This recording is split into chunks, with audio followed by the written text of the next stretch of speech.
دویمه خبره مې دار درته کوله چې د عایشه رضی الله عنها د تقوا خبره مې درته کوله. بیبي عایشه رضی الله عنها د شپې تهجد ته راپاڅېده. څه ته راپاڅېده؟ تهجد ته.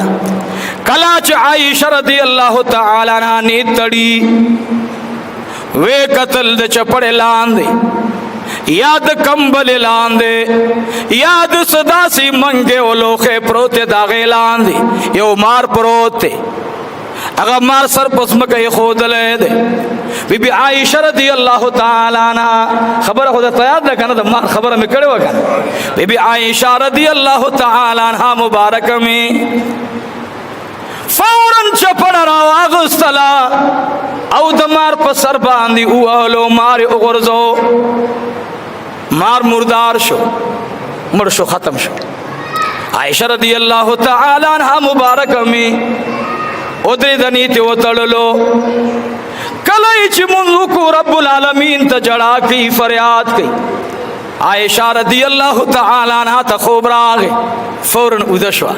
تهجد نه بعد که څوک په خپل ځان مطمئن چې جمع ته راپاڅېدی شم نو خوب کول بیا ښه عمل دی. تهجد نه بعد لږ ټیم دپاره سر ولګې، لیکن بیبیانو بچې انتظام کولو د مانځه نو هغوی خو په ځان یقین و. بس بیبي عایشه رضی الله عنها سترګې ورغلې او چې سترګې ورغلې خوب کې ورته یو بهترین شخصیت راغی. ورته وی ای عایشې تا خو مسلمان مړ کړلو، اے عائشی تا خو مسلمان مړ کړلو، اے عائشی دیت ورکا. بی بی عائشہ رضی اللہ تعالی عنہا مبارک را پاسېدلا، سترګې مګي را پاسېدلا، ډېر خپو پریشان ناسته ده. هغه مارې بار وغورځولو، مار تم ګوري. بی بی عائشہ رضی اللہ تعالی عنہ خوب کې ورته وې ما خو مسلمان وجلې نه دی، ما خو مار وجلې دی او زما د محبوب قول مبارک دی چې مار او مچۍ هغه موزي سي شتا ته ضرر در رسې، د ضرر در رسېدو نه وړاندې مړ کا. ما خو په حدیث مبارک د آقا انعامدار عمل کړی دی، ما خو مار وجلې دی، ما مسلمان وجلې نه دی.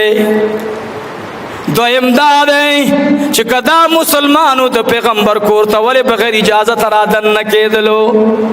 دې په کار دا دی چې اجازت یې غوښتلی وی، دا بغیر اجازې ولې دننه راغی؟ ولې دننه راغی بیا چې دا مسلمانو؟ هغه ورته وی جواب ورکوي ای د مؤمنانو مورې زه خو ډېر پرده کې ناست ما خو ستانه د تهجد تعلیم یادولو او خپلو جناتو ته مې هغه تعلیم رسولو. جنو ښه مار نو څه شو؟ جنو پیریو. فوراً بی بی عائشہ رضی اللہ تعالی عنہ مبارک میں سترګې اوښکلا وکړې. عزیزانو د یو مسلمان دیت بی بی عائشہ ټول د رب العالمین پر رضا باندې ورکړلو. چا دې تپوس کو اے بی بی عائشہ ولی تا د یو مسلمان دیت ورکو دا خو مارو؟ ورته وی والله چې ما خوب لیدلی دی، زه دومره د الله نه یریږم، یو ځلې دیت برابر ورکو. دیت نه بعد بی بی عایشه رضی الله عنها به ژړل، هر وخت به ژړل، وی ما نه څه داسې نه وشوي، کاش دا قتل رانه نه وی شوی. دومره محتاط او د زهد نه ډکه وه بی بی عایشه رضی الله عنها مبارکه.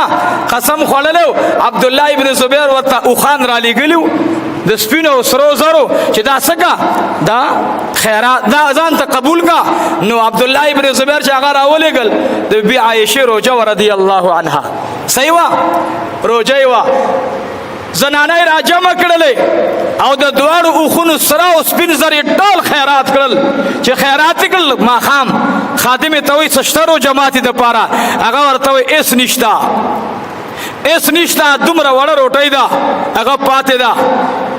نو یو بیبي ورته راغله ورته وایي کاش که داسې دې کړی وی چې د دې پیسو نه دې یو روپۍ یو درهم راغستی وی او غوښه دې پرې راغوښتی وی نو اوس به دې ورسره روژه ماته کړی وی.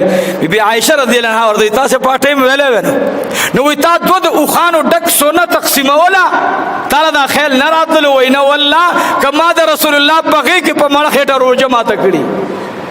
د نبی علیہ السلام په نکاح کې ما په ماړه خېټه روزانه د ماته کړي نو اوس به ولې ماتوم بیبي عائشه په دې کې ده چې ناګهانه دروازه ووهلې شوه بار سائل ولاړ دی اواز کوي د رب العالمین پر رضا باندې که څه طعام وي ماته راوړه بیبي عائشه رضی الله تعالی عنها روټۍ راواغسته ورته وې خادمې دا بار یوسا دا بار یوسا او دا ورکاغه سائل تا اسائل تا د خدای پر رضا باندې خادم ورته وی نیمه به پریدم او ورته وی د عائشه په سودا کې خپل سوداګانې مکوا د عائشه په سودا کې خپل سوداګانې مکوا دومره لوی مقام الله ورکړي او چې کله ابا هريره رضی الله عنه مبارک براغه نو خصوصي تپوس په کولو مور مبارک څنګه ده عائشه رضی الله تعالی عنها د ډېر لوی مقام او د لوی منصب خاوند ده الله رب العالمین ورته په شپږ په تکاله کې د نبی علیہ الصلوۃ والسلام دنیا نه تلو د دې عمر سمرو 18 سال و میشته 18 سال اته عمرو چې کله حضور پاک علیہ السلام دنیا نه تللو او بیا د دې ټوټل عمر شپږ په کاله عمر چې یا 60 سال عمر کې وفات شو او په جنت البقیع مبارکه کې دفن شو